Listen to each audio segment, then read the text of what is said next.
merde, il faut que je commence derrière la porte interdite pour mon intro, pardon, je reviens.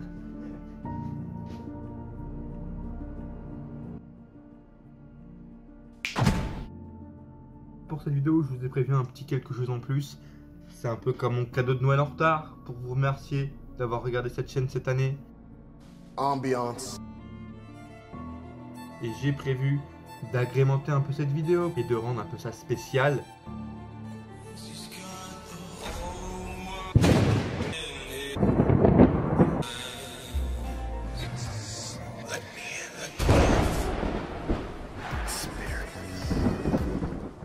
En regardant l'avenir, encore une fois en découvrant l'avenir grâce, vous allez lâcher votre sar quel plaisir le plus délicieux de 2021.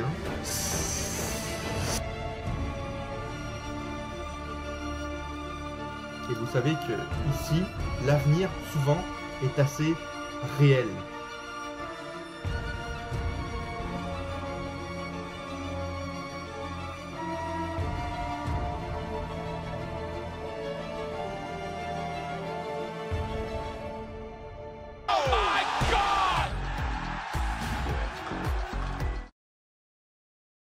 Alors, je veux quand même faire remarquer quelque chose dans cette fin d'année 2021.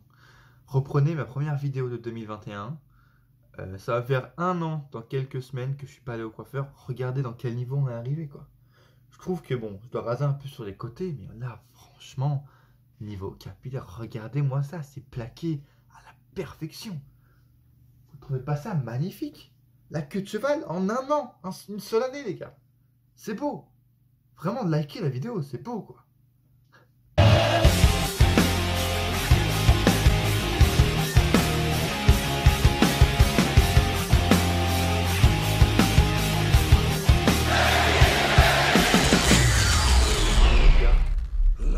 Bienvenue dans cette vidéo qui sera et qui est la dernière vidéo de 2021.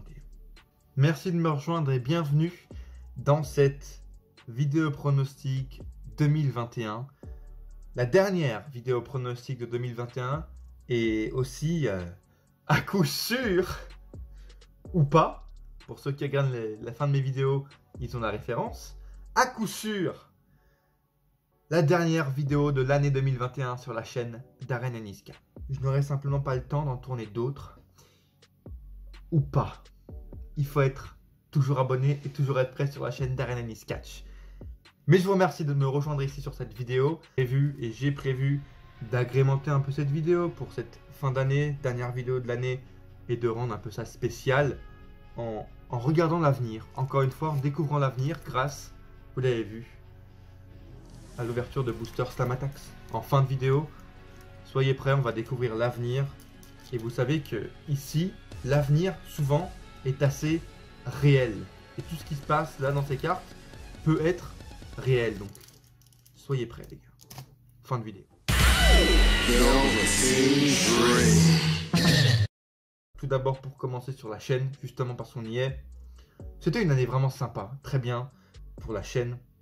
Encore une fois, j'espère avoir, faut le dire, plus de visibilité et me créer une plus grande communauté et me développer plus au niveau des abonnés, certes, des likes, etc. l'année prochaine, mais aussi ouais, au niveau de mes projets, parce que j'avais des projets cette année. Et ça va être mon principal, on va dire, regret. C'est-à-dire qu'à partir du mois de mai, vous le savez, vous avez vu la péripétie.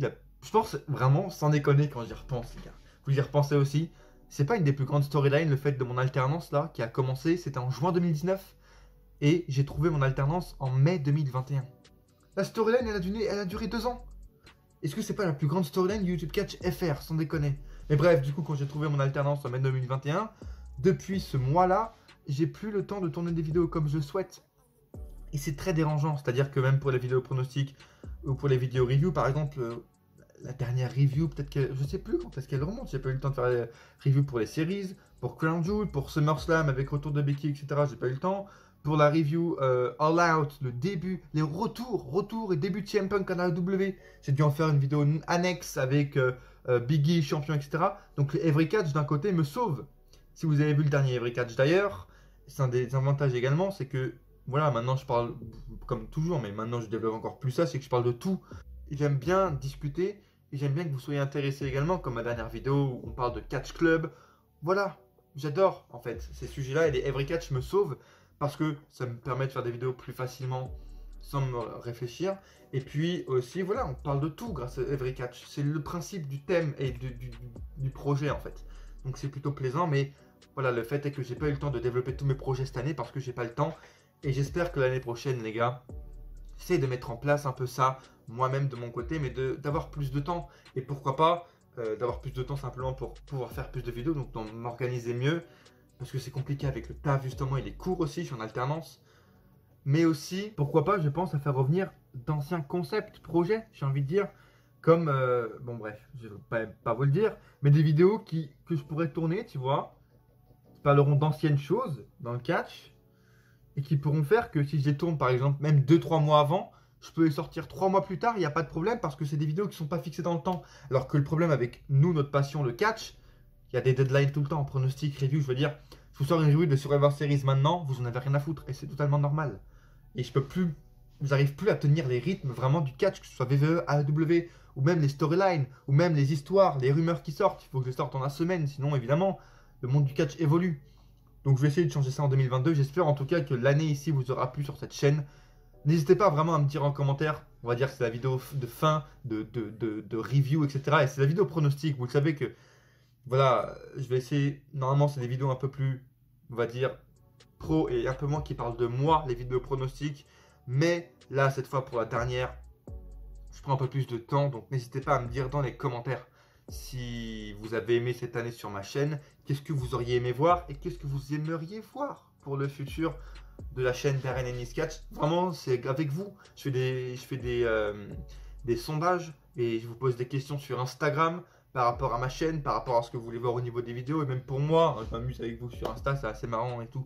Donc vraiment, n'hésitez pas à me suivre sur Instagram et puis me proposer sur Insta en MP ou en dessous dans les commentaires de cette vidéo ce que vous souhaiteriez voir dans les futures semaines. Et puis justement, même au niveau du catch, on en parlait il y a quelques minutes, c'était incroyable cette année. Ça m'a permis de couvrir pas mal de sujets et quand je fais le rewind, bon, ça a commencé, on a commencé vraiment, on était au plus bas de notre forme, on est d'accord. Regardez, j'avais une idée de faire ça, de faire par exemple une vidéo réaction, une sorte de vidéo réaction à ma vidéo de l'année dernière, ma dernière vidéo de 2020 justement, où je parlais de mon amour pour le catch qui était décédé. En fin d'année 2020, c'était mort. Donc pourquoi pas, si vous souhaitez chaud, si j'ai le temps, faire en début d'année 2022 une réaction à cette vidéo. Est-ce que ma passion a changé par rapport à mon point de vue, a changé par rapport à l'année dernière et le retour des fans, etc. Mais regardez, on a débuté cette année, on était encore au Thunderdome, on a eu le pire Royal Rumble de l'histoire. Je peux vous dire que là, il y a quelques jours, par exemple, j'ai essayé de repenser à la vainqueur au niveau féminin du Royal Rumble match. Je me rappelle plus en fait, j'ai mis pratiquement 10 minutes pour me rappeler que c'était Bianca Belair qui avait gagné le Rumble. J'en ai aucun souvenir, donc on a commencé vraiment au très fond de notre passion, on était au plus bas, on regardait plus les weekly, etc.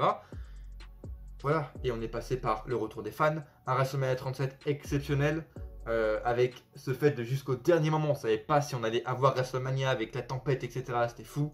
Retour de CM Punk, retour des fans, John Cena malgré tout qui a fait une apparence qui a fait beaucoup de bien au catch, qui aurait dû rester plus longtemps, mais aussi on a vécu des gros moments qui ont fait le changement, c'est-à-dire le développement de l'Empire Khan. L'Empire Khan, Tony AEW, et l'Empire Khan, VVE, Nick Khan, qui a imposé ses choix. Ils ont viré Paul Heyman de direction créative, maintenant c'est Nick Khan qui prend toutes les décisions économiques, même si on veut dire des storylines je pense, parce qu'il vire celui qu'il veut. Voilà pourquoi on a vu des dizaines de licenciements ces derniers mois, comme John Morrison les dernièrement, Keith Lee, Karrion Kross, Braun Strowman, bref. Des gros noms quand même qui partent à cause de ça, et c'est un gros changement au niveau de l'année, au niveau de la WWE cette année-là. C'est pour ça que c'était quand même une année assez exceptionnelle. Et puis on termine ici avec un pay-per-view qui n'est... Je vais vous dire, très clairement, on est ici, en 2022, je vous dis d'être prêt. Pourquoi? Parce que si j'arrive pas à sortir la vidéo fin d'année, dès les premiers jours 2022, vous aurez une vidéo, on va dire, qui va résumer, qui va parler des projets que j'ai pour VVE, de comment WWE peut revenir en 2022 forte face à la concurrence. Ça s'appelle la partie 2 de la draft. Je voulais teaser pendant des semaines elle va sortir, c'est officiel, la partie de la date arrive. Et je parle des projets que j'ai, je vais commencer directement avec ce pay-per-view. Comment on aurait pu le booker, comment WWE aurait pu faire pour nous hyper. C'est simple. Vous voulez mettre de nouveaux challengers, vous voulez mettre de nouvelles têtes, vous voulez même faire des rematchs, des nouveaux matchs, il n'y a pas de problème. Mais sans aucune stipulation, comme d'habitude, la plupart des gens s'en branlent, d'accord? Très bien, mettez de nouvelles têtes, faites des rematchs, mais mettez un intérêt derrière. Je veux dire, ils vendent ce pay-per-view comme le Day One, le premier jour de 2022 à la WWE. Pour moi, il y a un intérêt tout fait. C'est-à-dire que si tu es une superstar WWE, tu as un titre de champion, tu es simplement obligé de défendre. Si tu ne défends pas au premier jour de 2022, par exemple, pour les champions, ça pourrait être, t'as pas envie de défendre ton titre dans ce premier pay-per-view de 2022, ça veut dire que tu n'es pas motivé, ça veut dire que tu as une autre chance. Si le week-end d'après, par exemple, ou au prochain SmackDown, au prochain Raw, etc., tu ne le défends pas, tu perds ton titre. Le titre est vacant, tu devras te battre pour le récupérer. Voilà, déjà, ça donne un intérêt où les superstars sont obligés de se battre ce jour-là. Deuxièmement, tu veux mettre des nouveaux challengers, tu veux faire des rematchs. Très bien. Adam Pearce, Sonya Deville disent d'accord, par exemple, à Becky Lynch, disent d'accord, par exemple, à Kevin Owens. Mais ils les préviennent. Dans mon sens, dans ma logique, ce serait par exemple Sonya Deville et Adam Pearce qui disent à Liv Morgan, ok, tu veux faire ton rematch face à Becky Lynch, mais il faut qu'on te prévienne. Le Day One, le pay-per-view Day One n'a pas été créé pour rien. Il a été créé pour voir si les superstars qu'on a actuellement sont motivés et sont licenciés. Et par exemple, il pourrait rebondir sur un fun fact ou un fait d'actualité, par exemple, il pourrait dire, regarde, on n'a pas hésité à virer des gens qu'on ne trouvait pas assez motivés ces dernières semaines. Ça a remonté sur tous les licenciements qu'il y a eu cette année, par exemple. Et voilà, l'intérêt de ce pay-per-view pour Adam Pearce et Sonya Deville, ce serait de dire, on veut voir qui est motivé pour l'année qui va suivre et si les personnes qui apparaissent dans ce show sont motivées dès le premier jour. Donc choisis bien, parce que si tu choisis d'apparaître dans ce premier show du premier jour de l'année 2022 à la WWE, ça veut dire que tu seras motivé tout le reste de l'année, simplement. Donc tu seras un bon élément pour nous. Et deuxièmement, si tu perds ce match-là dès le premier jour de 2022, tu perds un match à la WWE, tu n'auras plus aucune chance pour un titre. Par exemple, pour les femmes, le titre féminin. Pour les hommes, le titre mineur ou le titre majeur, tu n'auras plus aucune chance d'avoir un match pour le titre mineur ou majeur jusqu'à WrestleMania 37. Ou alors tu seras interdit de Royal Rumble, tu seras interdit de WrestleMania. Et ça pourrait amener des putains de conséquences par rapport aux superstars et faire évoluer, je pense, même au niveau du personnage, chaque superstar et au niveau des émotions et puis au niveau de la personnalité de chaque superstar. Liv Morgan, Edge, Kevin Owens, Seth Rollins qui veulent un rematch, etc. Day One, pas de soucis. Mais prends-en les conséquences. Le pay-per-view Day One a été créé pour voir votre motivation et vous aurez des conséquences. Vous seriez simplement puni. Vous allez être sanctionné si vous ne réussissez pas à gagner ce jour-là à Day One. Pour moi, c'est comme ça qu'ils auraient pu vendre le show. Et là, t'es ok, vous faites des rematchs. Ok, vous avez des nouveaux challengers. Ok, Brock Lesnar contre Roman Reigns, pas de soucis. Mais Lesnar, tu ne bats pas Reigns, c'est fini pour toi. Jusqu'à WrestleMania, tu ne seras plus ici. Et tu as signé un contrat part-time, donc tu n'as plus de chance jusqu'au prochain SummerSlam. Bonne chance à toi. Boum, direct, ça donne l'ambiance. Becky Lynch, Liv Morgan, pareil, des titres par équipe. Pareil, titre intercontinental, pour chaque truc. Et là, ça donne un intérêt incroyable. Et même pour les matchs simples.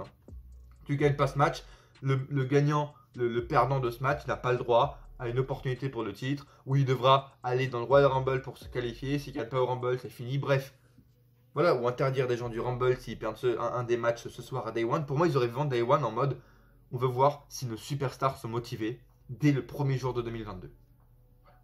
Mais non, à la place, on a des rematchs qui sont simplement basiques, qui n'ont pas plus d'histoire que ça.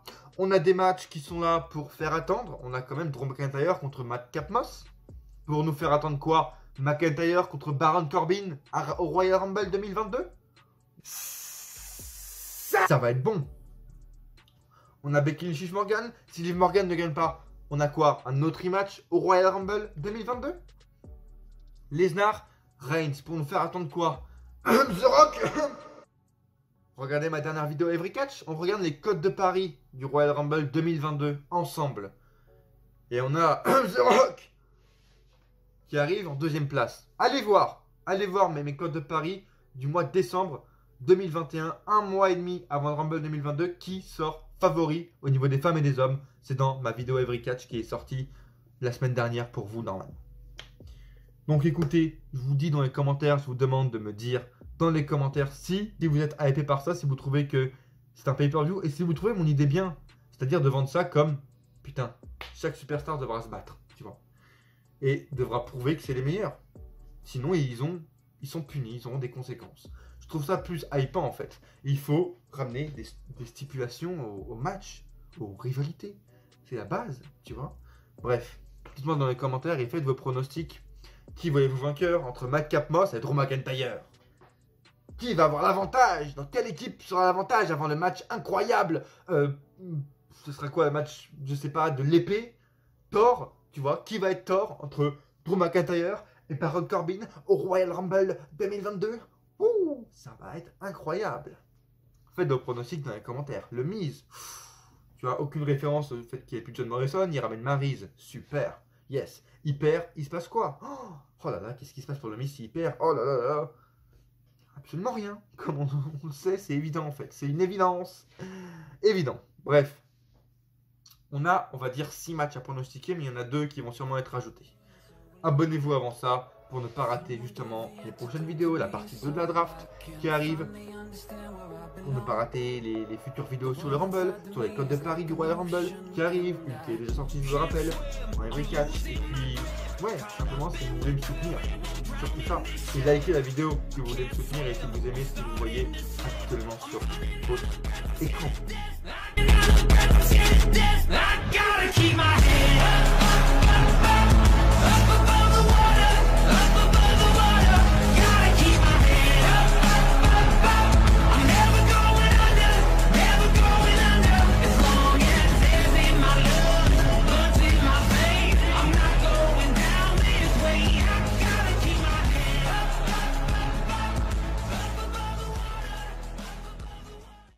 Donc comme je l'ai dit, on a 2 matchs qui vont sûrement être ajoutés qui sont actuellement pas annoncés. Nakamura va affronter Sami Zayn, ça a été officialisé parce que SmackDown a été tourné justement en avance la semaine dernière pour que les superstars puissent être chez eux à Noël. Donc on a appris que ce sera Sami Zayn qui gagnera cette Battle Royale. La honte, je veux dire la honte et surtout le non-sens de Sami Zayn qui a le droit à être dans une Battle Royale.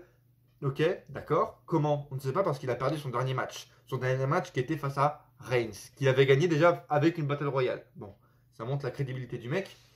Il ne peut pas gagner s'il n'y a pas de triche en gros. Et ça n'a aucun sens parce qu'il a perdu son dernier match qui était face à Reigns. Il l'a perdu en plus parce qu'il n'a pas eu de match. Le match n'a officiellement jamais commencé, il n'était pas prêt. L'arbitre a mal fait son taf, il a été attaqué avant par Lesnar. Quand est-ce qu'il a son vrai match pour le titre universel en fait? Avant d'avoir son match pour le titre intercontinental. Donc déjà, il y a un non-sens. Mais bon, Nakamura, Zayn, je pense que vu que Zayn a re-signé, victoire de Sami Zayn. Hein, on va lui redonner le titre, comme ça on va faire oui, on est gentil avec toi. On est gentil, hein, on va le caresser bien. Et puis après, hop, low card, hop, le titre 24/7 pour Sami Zayn qui l'attend. Et puis un match aussi pour les titres par équipe. Je vois qu'il y a le tournament RK Bro en ce moment. Je sais pas s'il est bien, je ne regarde plus les weekly en fait. Enfin, je n'arrive plus à les regarder parce que ça m'attire pas plus que ça. Vraiment, honnêtement, ça me fait chier. Hein. Même moi-même, je sais que j'ai un manque de catch actuellement, mais je n'y arrive pas à regarder en fait régulièrement. Donc, je dirais Randy Orton et Matt Riddle vont peut-être débuter. Je ne sais pas qui vont affronter Otis et Chad Gable, les Street Profits, je ne sais pas, mais la rivalité entre eux, le début du turn de Orton pourrait commencer ce soir-là. Il y aura une bonne année de storyline. Si la rivalité se termine à WrestleMania, ça fait 1 an de storyline. C'est pas mal. On enchaîne direct. Donc, Drew McIntyre, Madcap Moss. Je ne pense pas simplement kick-off, parce que c'est quand même Drew McIntyre. Et puis sûrement intervention de Corbin, etc. Faut quand même parler du fait que on dirait une malédiction en fait, parce qu'à chaque fois qu'il y a quelqu'un qui entre en rivalité avec Corbin, déjà c'est pourri sa race. Corbin a un personnage à chaque fois dégueulasse. Et puis ouais, à chaque fois, une superstar qui affronte Corbin, le mec repart dans la low card, en fait il n'arrive jamais à se ressoulever de ça. À part Reigns qui était parti 8 mois après, sinon on n'arrive pas en fait. Et c'est assez fou, c'est une malédiction, c'est quoi en fait? Parlez-en moi dans les commentaires, dites-moi ce que vous en pensez, je trouve ça quand même assez stupéfiant. Le Edge, le Miz qui affronte Edge, bien entendu. Là, le match sera en match simple. En fait, il n'y a que des matchs simples, hein, sans déconner. C'est assez grave. Là, je vois singles match, singles match, singles match. Ok. J'ai envie de dire pourquoi pas. Ça fait un match inédit. Le match peut être sympa, les deux ont de l'expérience. Je ne sais pas suivi, mais ils ont repris. Apparemment, ils ont shooté la rivalité, la promo entre Punk et MJF. La rivalité, je ne l'ai pas suivi, mais le match en tout cas peut être sympa. Je ne sais pas où ça va mener. Si Miz gagne, où est-ce que ça mène pour Edge? Où est-ce que ça mène pour Miz? S'il perd, est-ce qu'il y aura une potentielle suite? Est-ce qu'il y aura une vengeance au Rumble? Je n'espère pas. Mais pourquoi? Qu'est-ce qu'ils font là, les deux, en fait? Je sais pas, est-ce que c'est le Edge qui est intervenu face au Miz dans un de ces segments? Je sais plus. Ou Miz qui a fait son retour face à Edge. Mais pourquoi? Bref. Éclairez-moi dans les commentaires. Je vais regarder ce match avec un petit peu d'intérêt, mais sans plus, parce qu'on sera le 1er janvier. D'ailleurs, ouais, j'ai hâte. Hein. Hâte de voir la gueule du public le 1er janvier. Très très hâte. Ouais, vraiment, je sais que c'est des gosses, mais il n'y aura pas que des gosses, tu vois. Donc, hâte de voir juste la tronche. Ils seront pas bourrés, tu vois, parce qu'ils vont sûrement pas rentrer s'ils sont bourrés, mais juste la gueule du public. Un 1er janvier, les gars. Vraiment, j'ai hâte. Hein. Les superstars, ça va mieux aller parce qu'ils ont du maquillage, mais le public, ça va être sympa de regarder ça. Alors allez, victoire de Edge pour le feel good moment du 1er janvier 2022. On enchaîne avec un autre match par équipe. Ah, pour les titres de SmackDown. Bah tu vois, je la prends avec vous pour les titres de SmackDown. Encore une fois, en 2022, les Usos affrontent le New Day. Bon. C'est bien, vraiment, parce que c'est deux bonnes équipes, j'adore.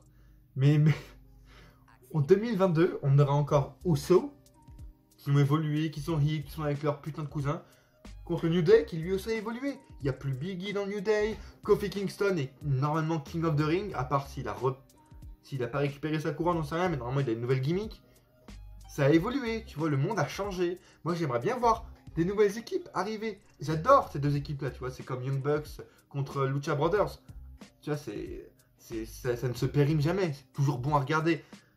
Mais autre chose, en 2022, j'adorerais voir War Raiders contre les Usos. War Raiders, pas Viking Experience. War Raiders, Chad Gable et Otis en mode lutteur pro face au New Day ou Usos, ça pourrait être phénoménal. Ou même face à RK Bro. S'il vous plaît, autre chose. Des vraies équipes. Bobby Roode, et Dolph Ziggler. Ou même séparer Bobby Roode en solo ou remettez-le. Ouais, avec Dolph Ziggler, pas de souci, mais une vraie équipe. Autre chose, ce serait bien en fait. Mais bon. C'est les deux meilleures équipes actuellement parce que c'est les deux équipes qu'ils ont envie de construire. Donc pourquoi pas? Victoire, qui a des titres? Conservation. New Day, qui sont champions? Non, c'est les Usos qui sont champions. J'en sais rien. Les Usos gardent le titre.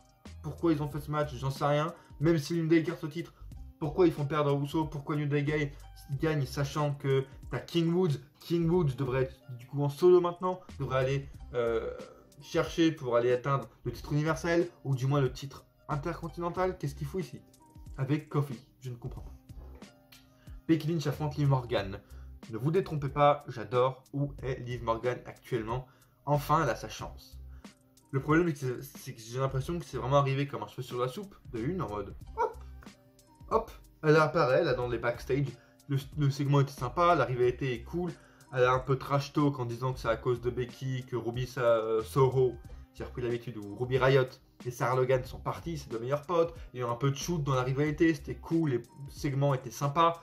Le match apparemment était cool, de ce que j'ai pu voir, sauf la fin qui était dégueulasse. Mais j'ai l'impression que tu vois, elle est arrivée comme ça, je veux dire, elle a perdu tous ses matchs en arrivant.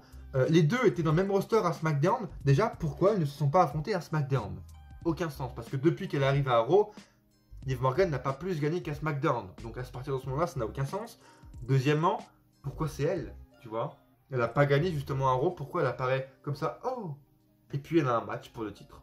Je sais pas s'il y a un match de qualif, mais je ne crois pas. Pourquoi elle a ça, tu vois? Elle n'a pas plus gagné, pourquoi c'est elle? Et puis là, j'ai hâte de revoir ce match. Un bon match en pay-per-view, sans coupure pub, ça peut être bien, tu vois, vraiment. Donc je pense qu'ils ont de l'espoir derrière ces deux-là, mais encore une fois, je pense que la rivalité n'est pas encore finie, donc le suspense n'est pas ouf. Je pense vraiment pas que Liv Morgan doit gagner et va gagner ce soir-là, parce que ce n'est pas le bon moment. pas dans un pay-per-view comme ça, Day One, aucun intérêt, aucune stipulation. Becky qui perd comme ça. Non, il faut un truc plus gros, genre WrestleMania en fait. Ou si elle perd ce soir, Becky Lynch, Morgan championne, bon d'accord, ok, j'adorerais voir ça. Ça arrivera vraiment d'un coup comme ça, t'es pas prêt, mais bon ok. Le storyline aurait été un peu trop rapide. Mais si vous mettez ça, il faut quelque chose derrière pour argumenter et pour faire tenir Liv Morgan championne jusqu'à Mania avec de l'intérêt. Avec Becky Lynch derrière, par exemple. RR de retour. Pour WrestleMania, triple menace, et j'adore. Sinon, Becky Lynch conserve pour moi ce soir-là. Charlotte Flair, d'ailleurs, en parlant de ça, aura sûrement un match contre Toni Storm. Le rematch de une semaine avant, tu vois, parce qu'elle s'affronte ce vendredi 24. Sûrement, Day One, ils vont faire un rematch, je pense. Il y aura vraiment beaucoup de chance. Avant-dernier match, je pense faire... Ouais, let's go, Reigns-Lesnar. Pour le titre universel, il sera évidemment le main event. Ça vraiment, voilà, ça fait 4 ans maintenant, du coup, qu'on voit ces deux-là s'affronter. Certes, ça a changé, maintenant c'est Lesnar le face, etc. Mais Lesnar, ça a beau être Lesnar, ça reste un face chez VVE. Pourquoi d'un coup il se met à parler, d'un coup il se met à être drôle, d'un coup il commence à être, tu vois, plus naturel. Pourquoi il n'était pas comme ça en heel? Tu vois, c'est pas un jeu vidéo, c'est un humain. Oui, c'est une bête, mais c'est un humain. J'adore ce truc de fermier, etc. Mais tu vois, direct, il le caractérise, il le caricature et il le ridiculise d'un côté. Oui, ridiculise, c'est bien ça. Je prends à parler français avec vous. Mais par exemple, le fait de lui mettre la salopette, j'adore qu'il force sur le truc de fermier. Le mec tue des bêtes. Ouais, la semaine dernière, j'ai tué un ours à main nue, tu vois. C'est sympa. Pourquoi vous n'êtes pas obligé de lui mettre la salopette? Les premières semaines, il venait t-shirt, etc. Sympa. Pourquoi vous voulez ridiculiser salopette? La semaine d'après, il va se ramener quoi? Avec un chapeau de paille et une paille dans la main? Dans la bouche? Tu vois? Ça sert à quoi? Il va se ramener avec une peau d'ours? Arrêtez de caricaturer. Oui, il doit porter une salopette. Chez lui, bien sûr. Mais laissez-le en mode naturel sur le ring. Pourquoi vous... Ça m'énerve en fait de le caricaturer comme ça. Et ça m'énerve que ce soit encore une fois lui qui le spot. Pourquoi encore une fois Lesnar? Est-ce qu'il y a eu... Oui, il y a eu une couille à Crown Jewel avec Heyman qui a jeté le titre entre les deux. Il ne savait pas qui faisait. Donc la Reigns n'a plus Heyman de son côté. Est-ce que Paul Heyman va retourner avec Lesnar? Pourquoi il retournera avec Brock Lesnar? Est-ce que c'est le truc depuis le début? Un peu encore trop de flou, je dirais, qui fait que les Reigns va encore conserver. Il y aura encore une couille. Lesnar, je sais pas. Est-ce que Heyman va trahir je sais pas ce qui va se passer en fait. Soit Lesnar, c'est bien parce que ça m'intrigue d'un côté, mais je vois pas Heyman. Heyman va jouer un rôle en fait, mais je le vois pas jouer un rôle en défaveur de Reigns, parce que je vois pas Reigns perdre ce soir-là. Reigns perdra à WrestleMania face à la pierre, tu vois, et rien d'autre. Donc, très concrètement, je sais pas. Heyman peut agir, mais en faisant perdre Lesnar alors qu'il est de son côté, il y a encore un peu trop de flou. Pour moi, Reigns va conserver, mais je ne sais pas de quelle manière. Et s'il vous plaît, mettez-moi des trucs. Pourquoi Lesnar aura encore le droit à une chance après? Parce qu'évidemment qu'il aura le droit à un rematch à WrestleMania. Mais pourquoi, tu vois? Pourquoi? Expliquez-moi la suite. Victoire de Reigns. Et voilà, qu'on passe à un autre adversaire. S'il vous plaît, pas la pierre. Pas la pierre. S'il vous plaît. Et enfin, le main event. Big E affronte Seth Rollins, Owens et Bobby Lashley. J'aime bien, ça se transforme en Fatal 4-Way, c'est plutôt cool, d'accord. Ça permet d'avoir beaucoup de suspense, on ne sait pas où qui va prendre le pin, etc. Au début, ça devait être Owens, mais maintenant, avec sa nouvelle arrivée de contrat, son nouveau contrat signé, ça apporte un peu plus de suspense, j'ai envie de dire. Et pourquoi pas, est-ce qu'en fait, depuis le début, Owens n'a pas été rajouté dans ce match, justement pas pour prendre le pin, mais pour gagner le titre universel. Et clairement, j'espère voir ça. C'est pas que j'en ai marre de Big E en tant que champion. J'en ai pas marre, mais en fait, c'est comme si je vois rien, en fait. Tu sais, c'est comme si j'ai l'impression qu'il se passe rien avec lui. Son règne n'est pas mauvais en soi, mais j'ai pas l'impression que c'est virevoltant, tu vois. J'ai pas l'impression qu'il va se passer grand chose. Alors, j'aimais bien le Big E, c'était vraiment un champion combatif, etc. J'aimais bien son aspect, mais en fait, il me fait pas plus vibrer que ça en tant que champion. Il me donne pas plus envie, en fait. Il me fait pas plus rêver. Alors que Kevin Owens, champion, j'aimerais beaucoup parce que il a signé son contrat, donc pour le convaincre de rester, peut-être qu'ils lui ont fait signer le fait que Owens les a obligés à le mettre champion à un moment donné, voilà. Et puis ça va du sens du fait que il a été déçu de son règne de champion universel en 2017, alors qu'on a tous adoré, mais lui apparemment ne l'a pas apprécié. Ce serait un bon moyen de se venger et tu vois, de refaire un règne comme il le souhaite, un bon règne, tu vois, de remettre les compteurs à zéro. Vraiment, mon choix de rêve serait victoire de Kevin Owens ce soir-là pour bien commencer 2022. Hop, Kevin Owens champion universel. Là, on relance bien la machine VVE, je peux vous dire, parce que les gens vont être hypés. Ça donne vraiment du rêve, ça donne envie. Après, l'inconvénient, le fait que ce match n'est pas logique, c'est que par exemple, Rollins, lui, a gagné un match, on se rappelle de ladder match à son début, etc. à Raw. Un match, il a gagné dans un ladder match le fait d'avoir un match 1v1 avec le champion. C'était ce match, du coup, à Day 1, je crois. Ça devait être ça. Je crois qu'il n'en a pas eu avant. Bref, s'il en a eu avant, bah oubliez ce que je dis. Mais s'il n'a pas eu de match avant, son match 1v1 devait être lui. Aucun sens, tu vois. Donc pour moi, à partir de ce moment-là, déjà le match perd un peu de sens. Heureusement que justement, il y a le fait que Kevin Owens a signé un nouveau contrat qui repart de l'intérêt. Et Bobby Lashley, malgré tout, on ne sait pas pourquoi il est remis. Est-ce que c'est pour reprendre le titre VVE? Est-ce que c'est pour faire arriver quelqu'un d'autre? Est-ce qu'il va aller dans de... On ne sait pas. Est-ce qu'il va faire un face turn? Où est-ce que va aller Bobby Lashley? C'est intéressant quand même, malgré le fait que ce soit illogique pour Rollins. Parce que il avait gagné son match 1v1 avec Biggie. Voilà, je dirais Kevin Owens vainqueur, mais Biggie au niveau de choix de la raison et de la logique, parce que je sais pas ce qui va se passer avec lui plus tard, comment il peut perdre et comment il peut expliquer sa victoire, pourquoi il perdrait. En fait, il n'a pas l'intérêt de gagner, de conserver le titre, mais de le perdre en même temps, parce qu'en ce moment, je m'en fous de lui en fait. Et maintenant, je pense qu'on peut passer aux choses un peu plus sérieuses. Votre cadeau de Noël, les amis.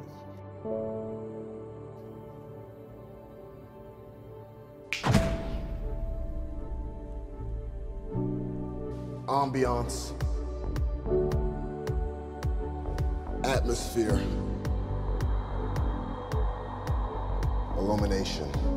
On est bien dans une bonne ambiance, la bonne musique de fond derrière, Experience. une bonne superstar, et on est parti. Premier booster.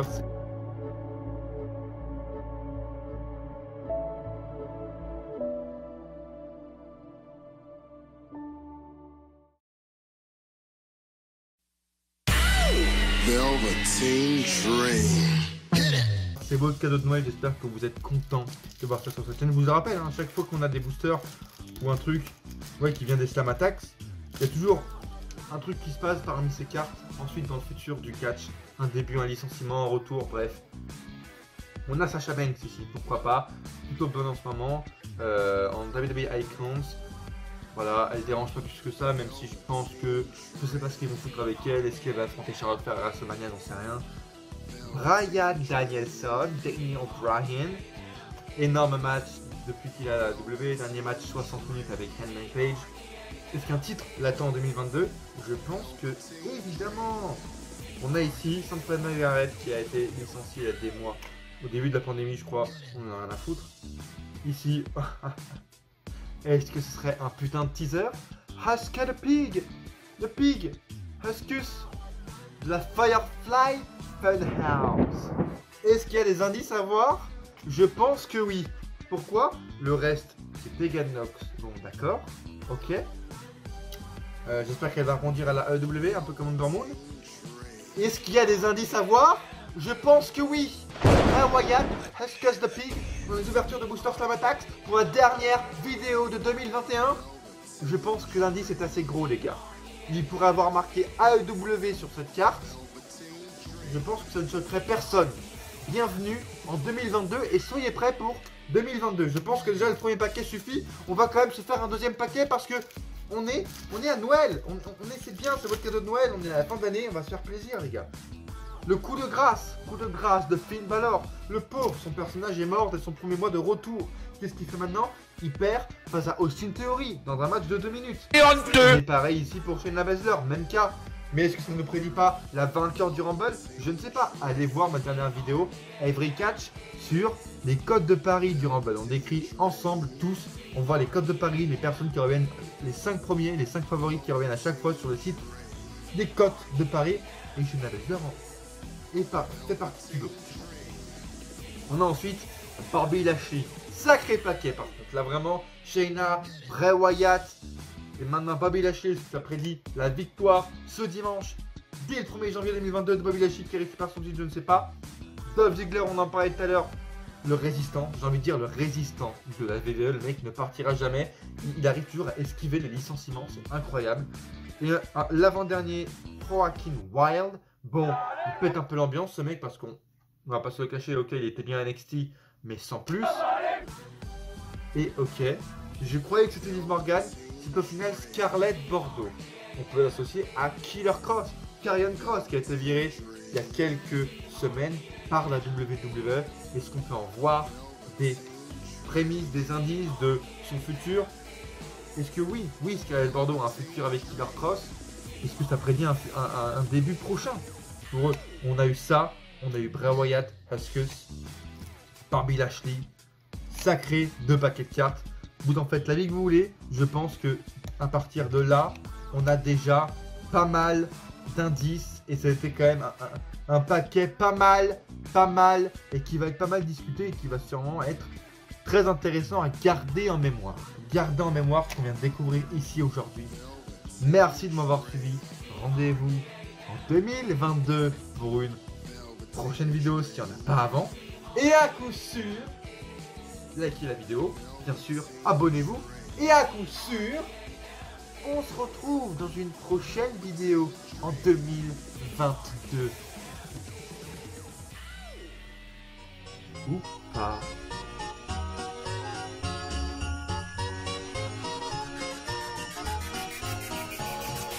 Here comes Santa Claus, right down Santa Claus Lane. Sealing, Dixieling, all his reindeers pulling on the reins. Bells are ringing, children singing, all is merry and bright. So hang your stockings and say your prayers, 'cause Santa Claus comes tonight. Oh, shit. Here comes Santa Claus, right down Santa Claus Lane. He's got a bag that's filled with toys for boys and girls again.